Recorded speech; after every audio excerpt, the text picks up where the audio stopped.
I read Dream of Fair to Middling Women by Samuel Beckett. This is the first time I've ever read a novel by Samuel Beckett, and it's the first time I've ever read this novel as well, obviously. I know Beckett's a big deal, but I've just never dug into him before. This was the first novel that he created, but it was not published at the time that he wrote it. And then it wasn't published until after he passed away in the early 1990s.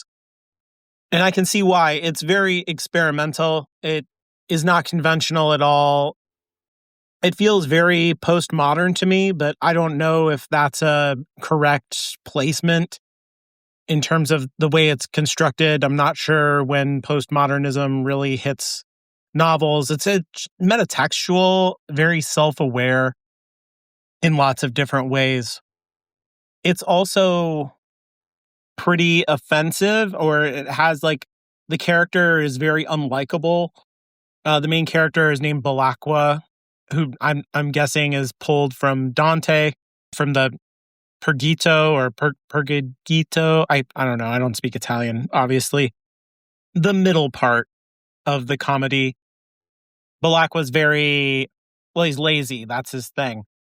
And I guess this guy is too, in a way. There's barely a plot at all. It's basically Belacqua is just unsatisfied with everything about life and wants to fall in love, wants to be moved, wants to have these big intellectual pursuits and discoveries and intellectual adventures and adventures in passionate love. But the reality of everything is just disappointing. It doesn't live up to the hype for Belacqua, or he's not willing to try hard enough to make it live up to it. I feel in a lot of ways that there's undertone of masculinity to the whole thing, like an ideology of masculinity that Belacqua is captured by, where the yardstick of masculinity is power over your circumstances of other people, power over what happens to you in life, an intellectual power to see deeply into things or to create things that no one else has ever created, to enact your will on the universe and have the universe bend to your will. That is the kind of purified ideology of masculinity in our, patriarchal Western society, right? But when when that ideology crashes into reality, there's all kinds of contradictions emerge, and the novel has a low tolerance for those contradictions. So, for example, if a man desires a woman, in the book, there are these women that he wants, like Alba or Smeraldina, and the ideology of masculinity would say that, if Belacqua desires these women, then that will cause them to desire him and to react to him romantically and sexually in exactly the ways that he wants them to. That he'll have a kind of romantic and sexual mastery over them that is dictated by his desires in any given moment. But Belacqua has a disgust with, a kind of reflexive disgust even, with the sexual desire, with the romantic desire, because he feels like even that is out of his control. And this is pretty typical reaction to the ideology of masculinity as well, where emotions are uncontrollable reactions that happen to the circumstances around men, and they feel inflicted upon men when they're captured by this ideology, because you're supposed to be in control of everything. And so your emotions are an out of control response that controls you. So he has a low tolerance for having these sexual urges, for having romantic feelings for people. And that when he has those, there's a disgust, there's a rejection, and it's all a kind of clawing for mastery in any given situation, I think. And this extends into his desires for intellectual adventures and mastery and control as well. So like even there's like the meta parts of the book where Balakwa talks about like, oh, and now this part of the story will happen. Or if I was telling the story in a naturalistic way, then I would do this or that. Or talking about like Proust, where in Proust's writing, it will be a very like following the train of thought of like, this happened, this happened, this happened. Oh, and it reminds me of this memory.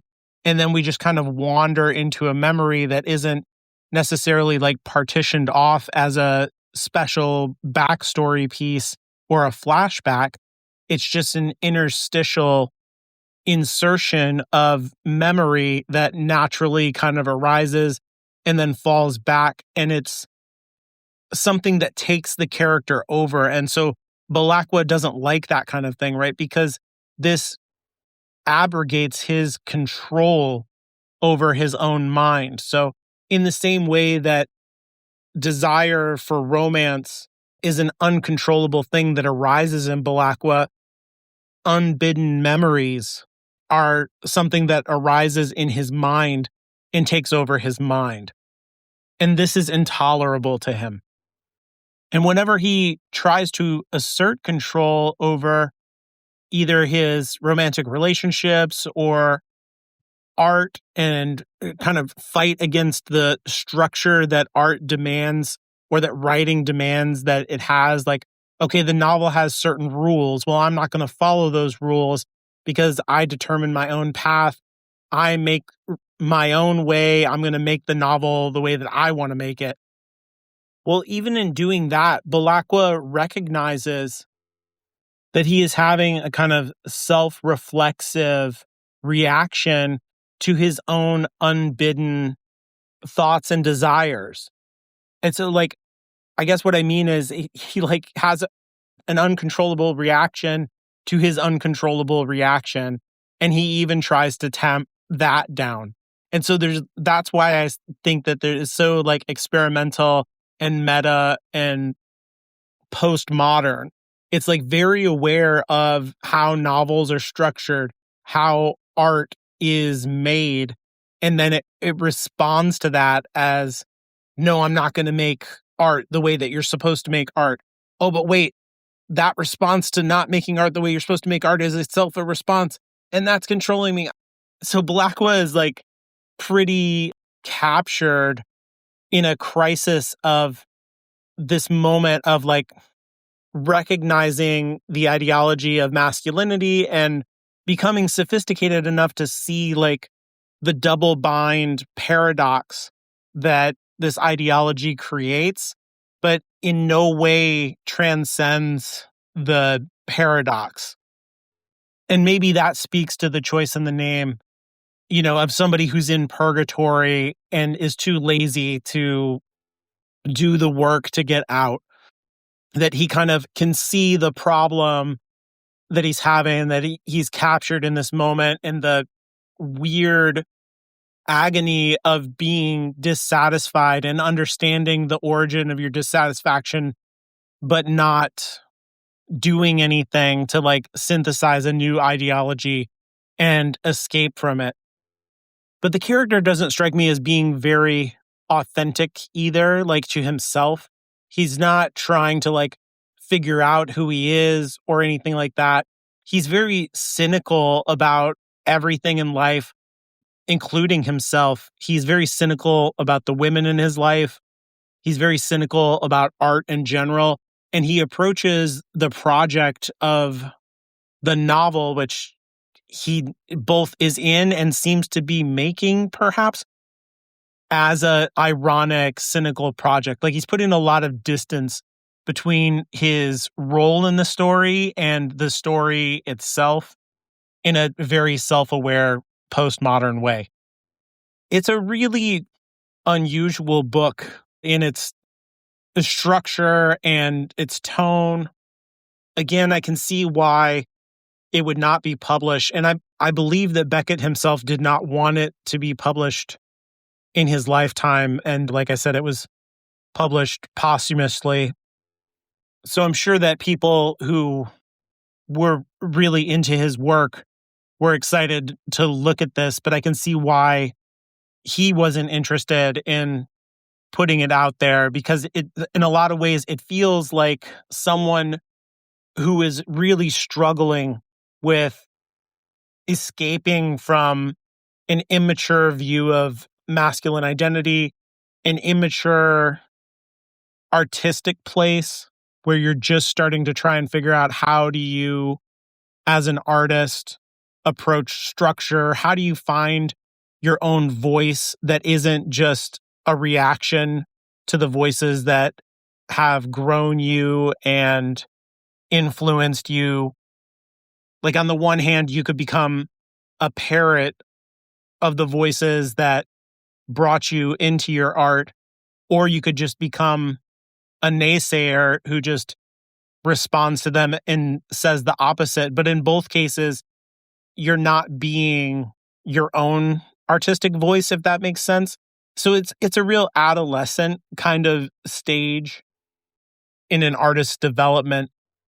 And this novel seems like a poignant snapshot of someone who has a very perceptive and honest mind, who captures that moment of rebellion and cynicism and self-protection without irony in a really weird postmodern way. I guess what I mean is, like, the novel has lots and lots of irony, but there's no like self-awareness on Balakwa's part that he's captured in any kind of ideological place that is preventing him from moving into a more authentic artistic voice.